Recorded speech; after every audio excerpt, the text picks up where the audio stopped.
આપણે સાચું પુગાડી દેવું. એમાં કાયદેસર આપા એમાં લખેલ છે કે શંભુક છે એ શુદ્ર હતો અને તપ કરતો હતો. ભગવાન રામે જઈને પૂછ્યું, શંભુકને જઈને પૂછ્યું કે તું કેવો છો એમ. ભગવાન રામે કેમ મગજમાં બેહે, તું કેવો છો એ શંભુકને પૂછ્યું. શંભુક કે હું શુદ્ર છું. તેનો અંગૂઠો ભાઈ સોરી એનું માથું કાપી નાખ્યું. શું કામ? એક શુદ્ર હતો. ભગવાન રામ શુદ્ર કે ઓલો, અને ભગવાન રામ માથું કાપી નાખે. જે સબરીના એઠા બોર ખાતો હોય વનમાં જઈને રાઘવેન્દ્ર સરકાર ઈ એમ કાપી નાખે. પણ એવું ઘણા ખોટા નાટકો ઉભા કરી દેવામાં આવ્યા છે આપણને તોડવા માટે, આપણને નોખા પાડવા, જ્ઞાતિવાદ કરવા માટે થઈને. ખેર એના ઉપર અત્યારે મારે નથી જવું. અત્યારે જે હું આપને વાત કરી રહ્યો છું કે એને એ વિદ્યા શીખી ગયો ગુરુ પાસેથી, અને પછી તો એને ભેં વેચી નાખી 1.5 લાખમાં. થોડાક દી થયા ને ત્યાં વળી એક કબૂતર બે વાતો કરતા હતા. આપણો ગરધણી નહીં તો કે હા એની ઓલી બહુ સારી ઘોડી નથી તો કે હા એ હમણાં મરી જવાથી તો ઘોડી લાખો રૂપિયા વેચ નાખી. કે આ તો સારું લ્યો ગુરુએ શીખવાડ્યું, વિદ્યા કામમાં આવી ગઈ. વળી થોડાક દી થયા તો કે ઓલો આપણા ગુરુ નહીં તો કે એનો ઓલો હાથી નથી ધીંગાણામાં બધે મોખરે હોય ને લાખો રૂપિયા દે તો આપે નહીં એવો તો કે હા તો કે એ હમણાં મરી જવાનું તો એ વેચી નાખ્યો. એમાં એક દી બે મીંદડી વાતું કરતી હતી. એ કે આપણો ગરધણી નહીં આપણને દૂધ પાય છે. હા એ કે 15 દી પછી ગુજરી જવાનો. અન મુંજાણો હવે શું કરવું એમ. દોડ્યો ગુરુ પાસે આવ્યો. ગુરુ મહારાજ બચાવી દો. કે ક્યાં હો ગયા બચ્ચા? કે મીંદડીયું વાતું કરતી હતી 15 દી હું મરી જાય. ગુરુ કે બેચ દો. આ હા કેવડી મોટી વાત છે, સાંભળજો. કે બેચ દો કે मैं अपने आप को कैसे बेच सकता हूं. કે તે ઈમાનદારી વેચી નાખી, ખાનદાની વેચી નાખી, સત્ય વેચી નાખ્યું, કરુણા વેચી નાખી, સંવેદનશીલતા વેચી નાખી. હવે શું તારે વેચવામાં બાકી રહ્યું છે? ભલા માણસ, તે તારું ઘણું વેચી નાખ્યું છે, ઉસકો ભી બેચ દો. એ વાત નથી, પણ અહીંયા સગાળ સાહેબ કહે છે એ વખતની આખી વાત છે કે મીઠ ખાવું છે તો કે હા કાહે વડેથી સુપાવીને માંસ લઈ આવીને પીરહી દીધું અને કીધું ખાવ તો કે આ નહીં, હું તો માણસની માટી ખાને એમાંય બની શકે તો બાળ. કેવી ઘટના બની છે એક સંતને લઈ આવવા માટે, સંતની પરંપરા સાચવવા માટે. અને કીધું ધ્રુજી ગયો. સગાળ સાહેબ તો ચક્કર માંડ્યા આવવા કે પડી જાય શું થાય, ધ્રુજવા માંડ્યો. ચંગાવતીએ બાવડું ચાલી કીધું શેઠ મુજાતા નહીં, આ બાવો જવા દીધા જેવો નથી. અને પછી એમ કીધું હવે ભલે આપણે મીઠ ખાવ પણ કે માણસની માટી ક્યાંથી લઈ આવી? કે આપણો ચેલિયો છે ને, હે કે આપણો ચેલિયો છે ને ભણવા ગયો, હમણાં આવે કાપીને એને પીરહી દઈ રાંધીને. હા અને ચેલિયો સ્કૂલે હતો ને ત્યાંથી ભાગ્યો નીકળ્યો ને, શિક્ષક પોતાના ગુરુનું, પોતાના શિક્ષક ગુરુનું રૂપ લઈને પરમાત્માનો એક અંશ ગયો. હામો મળીને ચેલિયાને કીધું કે ચેલિયા ભાગ ઘેરે જાતો ને, ઘેરે નો જાતો. કા તો કે તને મારી નાખશે. કોણ? તો તારા મા બાપ. એક બાવો આવ્યો છે ને તને ખાંડીને ખવડાવી દે, એની મતી ફરી ગઈ, બાવે કઈક કરી મૂક્યું તારા મા બાપમાં અને મારી નાખશે. તો કે અહીંથી આમ ભાગી જા, ગિરનાર બાજુ હતાઈ જા, જંગલમાં વયો જા. એમ કે હા કે તમે મારો ગુરુ મને ભાગવાનું શીખાડો, મને ભાગી જવાનું શીખાડો. કે હા ભાગી જા બચવું હોય તો. ચેલિયો કે સાંભળજો કે ઈ શું બોલ્યા, હવે ઈ શું બોલ્યા, તમે નાથ મારા માવતર મેલ્યા કેમ જાય? 9 મહિના જેણે ઓદરે રાખ્યા એના ગણવાસી ગણ ગાય, ભક્તિ મારા શીશ ને હાટે તો શું થાય છે મસ્તક ના માટે? તમે મારા ગુરુ મને ભણાવો છો અને ભાગવાની વાત કરો છો. અરે ભાગું તો મારી ભૂમકા લાજે અને ભોરિંગ ઝીલે નહીં ભાર, મેરુ પર્વત જેવા ડોલવા લાગે ધરણી નો આધાર. ભલે મેરામણ માજા મૂકે પણ ચેલિયો સત ના સુકે ને આવ્યો. માએ હૈયા સાથે લગાડ્યો. ટૂંકમાં વાત કરી દો. માનો ધબકાર વધી ગયો ને કીધું કે માં આ કાયા હું માટી કામમાં આવવાની છે, કાલ પૂરું થઈ જાય. મારા બાપુ લોક સાહિત્યના દુઆ બહુ સરસ વચ્ચે યાદ આવે. ગિરીશ આપા જટો અને જટડી કવિઓએ ડોબા સરતા કેવું કામ કર્યું છે. અમારા કવિઓ જીવતરની વેદની કેટલી વાતો કહી દીધી છે. જટો કહે જટડીને કાંઈક સંગેરો રાંધ. જીવનની ક્ષણ ભંગુરતાને મૃત્યુનું કેટલું ક્ષણ ભંગુર વાત છે એ કેવી હરખથી બાપુ કરી દીધી. જટો છે એ બહારથી ઘરે આવીને જટડીને કે લાપસીનું આંધણ મૂક. એ શું કામે? તો કે એક લાશ સામી મળી મને. એક 4 જણા કાંધે લાશ લઈને જતા હતા. એને ઓલામાં લઈ સમજણમાં તો એમ લાગે કોઈ ગુજરી ગયું ના લાપસી મૂકવાનું કે છે. ઈ અર્થમાં નહોતો કહેતો. કયા અર્થમાં કહેતો ખબર? કે જે માણસને ગામમાં કોઈ બેહવાય નહોતું દેતું, બિચારાને કોઈ બોલાવતું નહોતું, કારણ કે એની પાસે કઈ હતું નહીં, એને બદલે એવા માણસને માન આપીને અડધા આગળ અડધા પાછળ 4 જણા કાંધે હુવારીને લઈ જાય.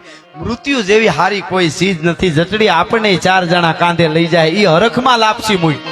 જટો કહે જટડીને કાંઈક સંગેરો રાંધ, સજણ દીઠો બજાર મેં 4 જણાને કાંઈક. એટલે મૃત્યુને ઈ કેટલું મંગળ ગણે છે કે આ મૃત્યુ જેવું સારું કઈ છે જ નહીં એમ. પછી બીજો દુઓ કીધો. શમશાનમાં 2 હાલ્યા જતા હતા, 2 માણસ. કવિ એના મુખે દુહા મૂકે છે.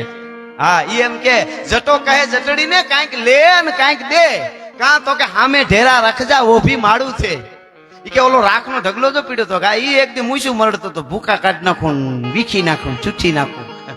ઈ કે અટાણ જો રાખનો ઢગલો પીડ્યો તો કાંઈક લઈ લે ને કાંઈક દઈ દે, બાકી આપણો આમ ઢગલો પીડ્યો. જટો કહે જટડીને કાંઈક લે ને કાંઈક દે, હામે ઢેરા રખજા ઓભી માડું છે. ઈ માણસ હતો એક દી અને મૂછું મરડતો હતો. એમ અહીંયા ચેલૈયાએ કીધું કે માં માટીમાં માટી મળી જવાની, બાવો જવા દીધા જશો, હવે સુખેથી સંત જમાડો, મારું માથું કાપી નાખો. ટૂંકમાં વાત કરું તો એ માથું ખાંડી પીરી દીધું, પછી કીધું કે હવે તમે જમી લ્યો, આ માણસની માટી છે અમારા દીકરાની, કે હવે હું જમું એવું થઈ ગયું છે. એક કામ કરો, તમારા એક દીકરાને ભેળો જમવા બેહારો, એટલે અમે પારણું કરી લઈ, પછી તમે પારણા કરી લ્યો. દીકરાનું કીધું એટલે કીધું હવે દીકરો નથી મહારાજ. હે કે હવે દીકરો નથી? અરે તમારી ભલી થાય તમારી, તો તમે વાંજ્યા. અને અમે વાંજ્યાનું, હું અઘોરી સાધુ છું, હું વાંજ્યાનું ખાઉં નહીં. પરીક્ષા કરે છે જોજો. હું વાંજ્યા આ માથે આમ ખીલા મારી મારીને વાર્તાઓ શું કામ છે ખબર તમને? આવું બને ન બને, બન્યું હશે એમ વાત નથી. સંત પરંપરા ધર્મ માટે શું શું કર્યું છે તો આપણે થોડુંક તો કરી, એના માટે આ વાર્તાઓ ના જીબી આ સમજાવવા માટે આ કાનમાં ખીલા દરબી વાતો કરે છે. સમજ્યા તમે? ઈ કહે છે કે તમે તો વાંજ્યા કેવા. અરે વાંજ્યાનું હું કહું ખાઉં ન જમાડે, મને મૂકી જાવ નહીં, મને હું કામ ભાઈ સાહેબ હેરાન કરો છો, મને મૂકી જાવ, જ્યાં હતો ને મૂકી જાવ, તમે વાંજ્યા કેવા. સગાળસાને ચક્કર આવી પડી ગયા. સગાળસાને ચક્કર આવી પણ ચંગાવતી ઉભા થયા. હવે ભારતની હારી નારી અને બાવડું ચાલીને બેહાર્યું પાછું સાધુને. ભગવાન હતો સાધુના વેહમાં. બેહારીને કીધું કે હે બાવા, અટાણુંથી બાપુ કહેતા હતા. એક વાર વાંજ્યા કીધા, બીજી વાર કહેતા નહીં. તમે એમ કહો વૈયા જાવ, એમ જમ્યા વગર વૈયા જાવ અહીંયા હોરસમાંથી, એમ તો સાંભળી લ્યો, મારી માને ભેળી નથી લઈ આવ્યો ને એટલે કહું, અમે અમુક વાતો બાઈ માણસને જ કરી, બેનપણીઓને જ કરી, બીજે ન કહેવાય.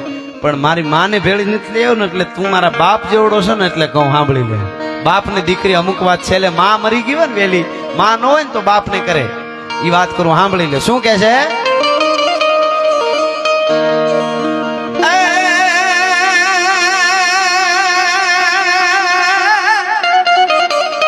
હવે બાપ જાણી તને એ જ કહું છું બાવા, મારા પેટ છે મહિના 5.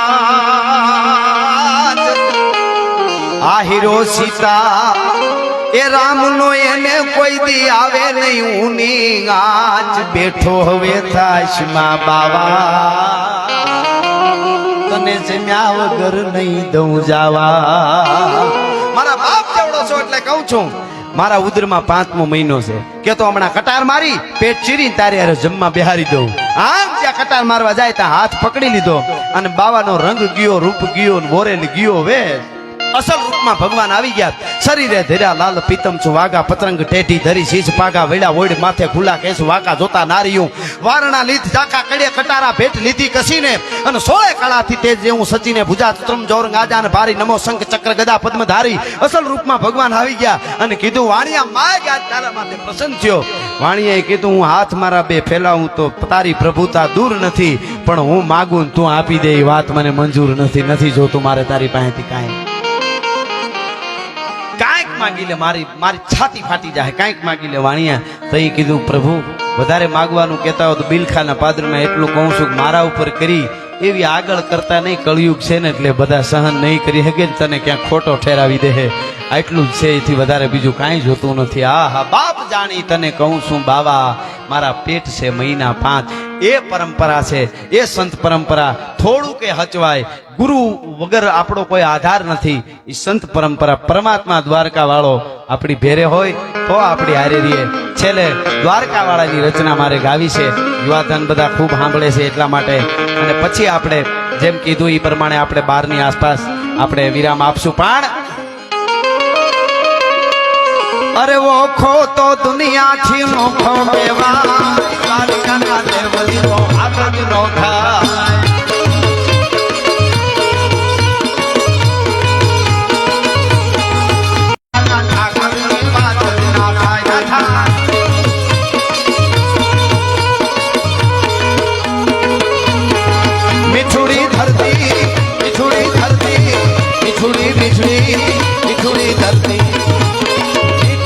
ધરતી ના મીઠા